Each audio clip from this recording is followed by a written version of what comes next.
and we're here today to talk about a topic that we think is pretty relevant to what's going on in our country and also just work and life and all the things, which is how to collaborate with someone when you disagree about what the facts are.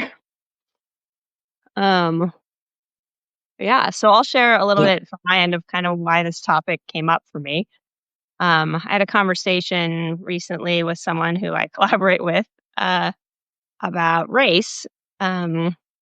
And racism in our country. I've been reading, well, I started reading this book honestly because of this conversation, because I felt like Hmm. I didn't have a strong enough grasp of the facts to have an intelligent conversation the way I wanted to.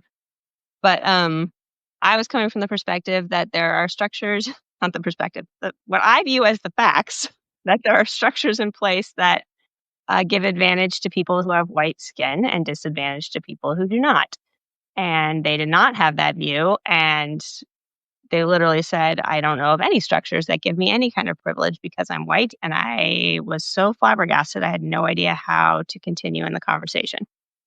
And then they kept saying things that I had never heard and didn't agree with. And I kept asking, "Can you please tell me where you got that information from? I've never heard that. I would like to see your sources." And when they sent me their sources, it was like YouTube videos of like a 10-second clip of like an interview with somebody.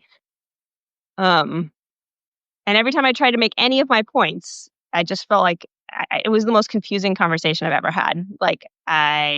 Yeah. We just went in circles. I didn't know how to interact. I was like, and I'm like, if we can't even agree on what is actually going on, then how do we collaborate at all about anything? So, Yeah. yeah. I have a few Um, thoughts.